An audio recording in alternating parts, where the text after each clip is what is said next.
दोस्तों, आप सभी को शुभ लाभ जी के क्लासेस में स्वागत है। आज है 4 जनवरी 2024। आज की इंपॉर्टेंट करंट अफेयर्स क्लास को शुरू करते हैं। फर्स्ट क्वेश्चन, नागरिक विमान महानिदेशालय के नए महानिदेशक के रूप में किसे नियुक्त किया गया है? और इसका आंसर है फैज अहमद किदवाई। यानी इसका आंसर हो जाएगा डी, फैज अहमद किदवाई। अब देखिए अदर ऑप्शन, मनीष सिंघल, ये हाल ही में एसोचैम के नए महासचिव बने हैं। भुवनेश कुमार यूआईडीएआई के सीईओ हैं। और अरुणीश चावला ये नए राजस्व सचिव बने हैं। आइए डिटेल्स में देखते हैं।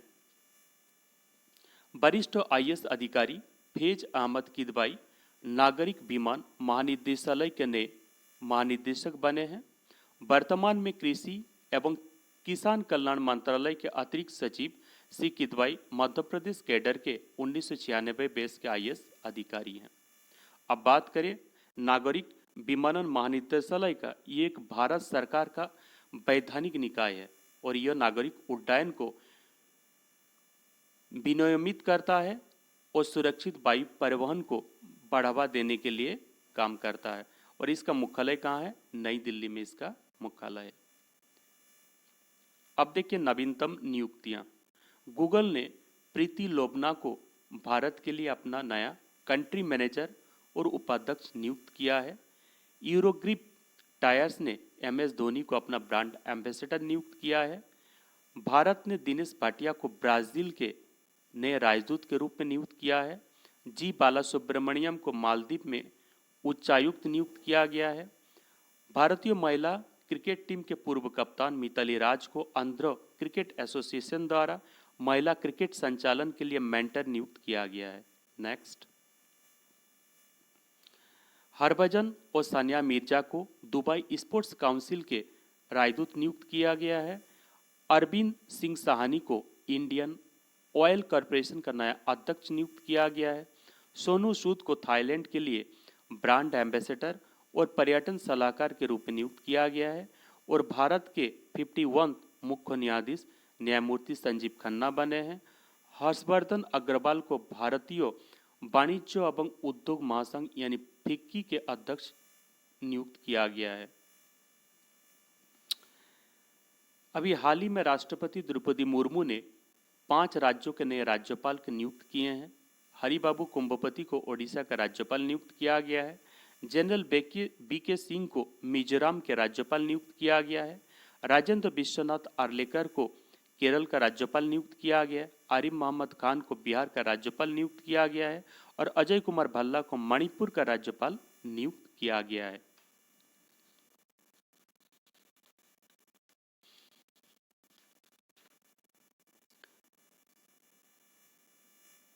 आइए नेक्स्ट क्वेश्चन में, भारत के किस राज्य या केंद्र शासित प्रदेश के स्वास्थ्य विभाग ने परामर्श जारी कर लोगों से स्क्रब टाइफस बीमारी के प्रति सावधान बरतने को कहा है?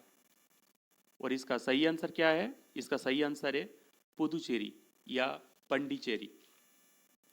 यानी इसका सही आंसर क्या हो जाएगा? सी, पुदुचेरी।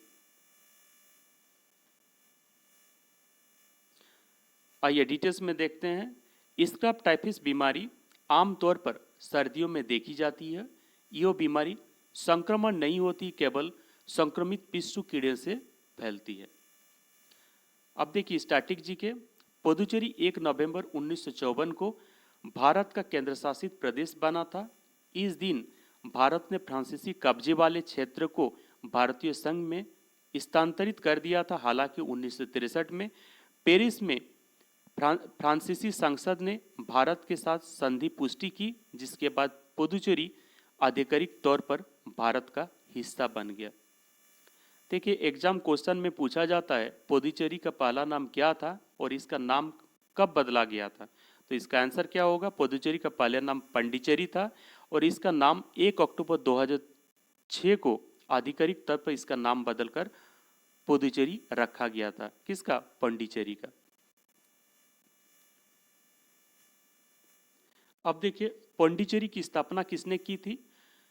प्रथम गवर्नर फ्रांकोइस मार्टिन ने 1674 में पांडिचेरी की स्थापना किए थे।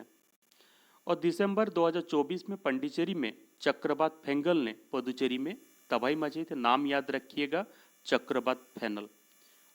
और एक इंपॉर्टेंट न्यूज देखिए, तिलसाई सुंदरराजन ने तमिलनाडु से भाजपा के सीट पर लोकसभा चुनाव लड़ने के लिए पुदुचेरी के राज्यपाल के पद से इस्तीफा दिया था। और अभी पुदुचेरी के राज्यपाल यानी लेफ्टिनेंट गवर्नर, उपराज्यपाल लेफ्टिनेंट गवर्नर कौन है? के कैलाशनाथ। आइए नेक्स्ट क्वेश्चन में, सरकार ने परिसंपत्तियों की नीलामी के लिए कौन सा पोर्टल का शुभारंभ किया है? और इसका आंसर क्या है? Bank net. यानी सरकार ने संपत्तियों की नीलामी के लिए बैंक नेट का शुभारंभ किया है। यानी इसका सही आंसर हो जाएगा ए, बैंक नेट। सरकार ने संपत्तियों की नीलामी के लिए उन्नत पोर्टल बैंक नेट का शुभारंभ किया है। पोर्टल सभी तरह की परिसंपत्तियों के तलाशने के लिए विक्रेताओं और निवेशकों को वन स्टॉप मंच प्रदान करेगा। अब देखिए कुछ इंपॉर्टेंट पोर्टल, जैसे प्रवाह पोर्टल को भारतीय रिजर्व बैंक द्वारा लॉन्च किया गया था। यह एक केंद्रीकृत वेब पोर्टल है जो व्यक्तियों या संस्थानों को रिजर्व बैंक से प्राधिकरण, लाइसेंस या नियामक अनुमोदन प्राप्त करने के लिए एक सुरक्षित मंच प्रदान करता है। और भारतीय रिजर्व बैंक ने प्रवाह को 28 मई 2024 को शुरू किया था। और प्रवाह का फुल फॉर्म क्या होता है? Platform for regulatory application validation and authorisation. अब देखिए दूसरा पोर्टल उद्गम पोर्टल को भी भारतीय रिजर्व बैंक ने लॉन्च किया था। भारतीय रिजर्व बैंक ने केंद्रीकृत वेब पोर्टल उद्गम को लॉन्च किया। यह पोर्टल उपयोगकर्ता को कोई बैंकों में अपना अज्ञेय जमा राशि को ढूंढने में मदद करने के लिए डिजाइन किया गया है। और उद्गम का फुल फॉर्म क्या होता है? Unclaimed deposits gateway to access information. इसे 17 अगस्त 2023 को लॉन्च किया गया था। अब देखिए और एक पोर्टल है पीएम सूरज है ना।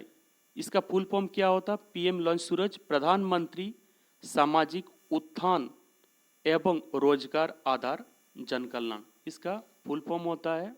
ये एक राष्ट्रीय पोर्टल है जो सामाजिक उत्थान और रोजगार पर आधारित और जनकल्याण के लिए है। इस पोर्टल के जरिए लोग आसानी से लोन ले पाएंगे, जिसमें 15 लाख रुपये तक बिजनेस लोन आवेदन किया जा सकता है। और उसे 13 मार्च 2024 को लॉन्च किया गया था। आइए नेक्स्ट क्वेश्चन में, प्रवासी भारतीय दिवस का 18वां संस्करण का आयोजन 8 से 10 जनवरी 2025 तक कहां किया जाएगा? और इसका आंसर क्या है? ओडिशा, भुवनेश्वर ओडिशा में किया जाएगा। यानी इसका सही आंसर हो जाएगा सी, भुवनेश्वर ओडिशा। प्रवासी भारतीय दिवस का 18वां संस्करण का आयोजन 8 से 10 जनवरी 2025 तक भुवनेश्वर ओडिशा में किया जाएगा। और प्रवासी भारतीय दिवस 2025 का 18वां संस्करण का थीम क्या है? विकसित भारत में प्रवासी भारतीयों का योगदान। देखिए भारतीय प्रवासी दिवस 9 जनवरी को मनाया जाता है। भारतीय प्रवासी दिवस 9 जनवरी को मनाया जाता है। क्यों मनाया जाता है? क्योंकि 9 जनवरी 1915 को महात्मा गांधी दक्षिण अफ्रीका से भारत यानी मुंबई वापस आए थे। भारतीय प्रवासी दिवस की शुरुआत 2003 से किया गया था, लेकिन प्रत्येक वर्ष 2015 में इसे संशोधित किया गया। तब से प्रति 2 वर्षों में इसको मनाने का निर्णय लिया गया है। भारतीय प्रवासी दिवस प्रति 2 वर्षों में आयोजित किया जाता है। 17वां प्रवासी भारतीय दिवस 2023 का आयोजन 8 से 10 जनवरी 2023 को मध्य प्रदेश की इंदौर में किया गया था। देखिए प्रवासी भारतीय दिवस का आयोजन किस मंत्रालय द्वारा किया जाता है? और इसका आंसर क्या होगा? विदेश मंत्रालय, भारत सरकार द्वारा किया जाता है। आइए नेक्स्ट क्वेश्चन में, नई दिल्ली में ग्रामीण भारत महोत्सव का उद्घाटन किसके द्वारा किया जाएगा? और इसका सही आंसर क्या हो जाएगा? नरेंद्र मोदी भारतीय प्रधानमंत्री नरेंद्र मोदी द्वारा दिल्ली में ग्रामीण भारत महोत्सव 2025 का उद्घाटन किया जाएगा, यानी इसका आंसर हो जाएगा ए, नरेंद्र मोदी। अब देखिए इसका थीम क्या है, भारत 2047 के लिए लचीले ग्रामीण भारत का निर्माण, building resilient rural India for Vikas Bharat 2047 है। प्रधानमंत्री नरेंद्र मोदी ग्रामीण भारत महोत्सव 2025 का उद्घाटन करेंगे। इस महोत्सव का लक्ष्य ग्रामीण बुनियादी ढांचे का विकास करना, आत्मनिर्भर अर्थव्यवस्थाओं का निर्माण करना और ग्रामीण समुदायों के बीच नवाचार को बढ़ावा देना है। आइए नेक्स्ट क्वेश्चन में, 31वीं राष्ट्रीय बाल विज्ञान कांग्रेस का आयोजन कहां किया गया और इसका आंसर क्या है,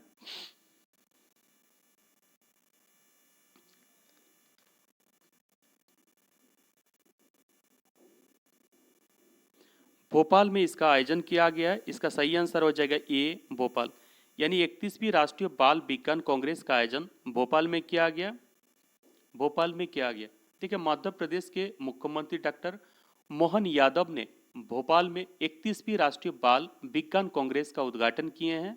वो 3 से 6 जनवरी 2025 तक इसका आयोजन किया जाएगा और इसका विषय यानी थीम क्या है, स्वास्थ्य और कल्याण के लिए पारिस्थितिक तंत्र को समझना, understanding ecosystem for health and wellbeing.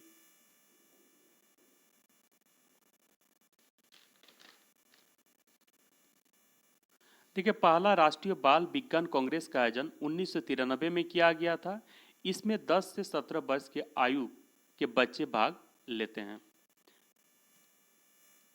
आइए नेक्स्ट क्वेश्चन में, जंगल की आग से जूझ रहे किस देश को भारत ने मानवीय सहायता के लिए 16 टन अग्निशमन उपकरण और संबंधित राहत सामग्री भेजी है और इसका सही आंसर क्या है, बोलीविया, यानी जंगल की आग से जूझ रहे बोलीविया को भारत ने मानवीय सहायता के लिए 16 टन अग्निशमन उपकरण और संबंधित राहत सामग्री भेजी है, यानी इसका सही आंसर क्या हो जाएगा, सी, बोलीविया, है ना। भारत ने जंगल की आग से जूझ रहे बोलीविया के लिए मानवीय सहायता भेजा है। अग्निशमन उपकरण, प्राथमिक चिकित्सा किट, दवाइयाँ और अन्य उपयोगी वस्तुओं की खेप को बोलीविया के लिए रवाना किया गया। कुल मिलाकर 16 टन अग्निशमन उपकरण और संबंधित राहत सामग्री भेजा गया। और बोलीविया की बात करें, बोलीविया कहाँ स्थित है, बोलीविया दक्षिण अमेरिका के पश्चिमी मध्य में एक स्थित लैंडलॉक कंट्री है। बोलीविया की राजधानी क्या है, सुक्रे, बोलीविया की राजधानी है सुक्रे, और बोलीविया की न्यायिक राजधानी है लापाज है। और बोलीविया की करेंसी क्या है, बोलीवियानो, बोलीविया। बोलीविया के राष्ट्रपति कौन है, लुइस आर्से कैटाकोरा इनके राष्ट्रपति हैं। और दुनिया का सबसे बड़ा नमक का मैदान सलार डी यूनी बोलीविया में स्थित है। और टिकटाका विश्व की सबसे बड़ी झील, दक्षिण अमेरिका की सबसे बड़े मीठे पानी की झील पेरू और बोलीविया के बीच स्थित है। आइए नेक्स्ट क्वेश्चन में, केरल की नर्स निमिषा प्रिया को किस देश के सेंट्रल जेल में मृत्युदंड की सजा सुनाई है और इसका आंसर क्या है, यमन, यानी केरल की नर्स निमिषा प्रिया को यमन की सेंट्रल जेल ने मृत्युदंड की सजा सुनाई है, यानी इसका आंसर हो जाएगा ए, यमन। भारत के एक यमन के एक नागरिक की हत्या के आरोप में भारतीय नर्स निमिषा प्रिया को देश में मौत की सजा सुनाई जा रही है और भारत सरकार हर संभव इसका मदद के लिए प्रयास कर रही है। यमन की बात करें, यमन एक मध्य पूर्व एशियाई देश है और यमन की राजधानी सना है और यमन की मुद्रा क्या है, रियाल। आइए नेक्स्ट क्वेश्चन में, इलेक्ट्रॉनिक सूचना प्रसारण मंत्री अश्विनी वैष्णव ने कहा वर्चुअल रूप से राष्ट्रीय इलेक्ट्रॉनिक एवं सूचना प्रौद्योगिकी संस्थान को उद्घाटन किए हैं और इसका सही आंसर क्या है, असम गुवाहाटी, यानी इसका आंसर हो जाएगा ए, असम गुवाहाटी। केंद्रीय सूचना और प्रसारण मंत्री अश्विनी वैष्णव ने असम के गुवाहाटी में वर्चुअल माध्यम से आकाशवाणी के कोकराझाड़ केंद्र में 10 किलोवाट के नए एफएम ट्रांसमीटर का उद्घाटन किए हैं। और केंद्रीय मंत्री अश्विनी वैष्णव ने असम के गुवाहाटी में हरी झंडी दिखाकर 3 नई रेलगाड़ियों की शुरुआत की है। कौन कौन से? Guwahati new Lakhimpur Janshatabdi express, new Bongaigaon Guwahati passenger और तिनसुकिया नाहर लसुन एक्सप्रेस, ये तीनों का शुरुआत किए हैं। आइए नेक्स्ट क्वेश्चन में, नई दिल्ली में आयोजित सातवीं द्वीप विकास एजेंसी यानी आइसलैंड डेवलपमेंट एजेंसी के बैठक की अध्यक्षता किसने किया है? और इसका आंसर क्या है? अमित शाह। यानी इसका सही आंसर हो जाएगा बी, अमित शाह। इन नई दिल्ली में आयोजित 7वीं द्वीप विकास एजेंसी की बैठक की अध्यक्षता अमित शाह ने किए हैं। आइए नेक्स्ट क्वेश्चन में, भारत में होने वाले पहले खो खो विश्व कप 2025 का शुभारंभ का नाम क्या है? और इसका नाम क्या? तारा और तेजस। यानी इसका सही आंसर हो जाएगा डी तारा एवं तेजस। गति और टीम वर्क का ये प्रतीक है, तारा और तेजस। देखिए 13 से 19 जनवरी 2025 तक इसका आयोजन किया जाएगा। इसमें 24 देशों की पुरुष टीमें और 20 महिलाएं इसमें भाग लेंगे।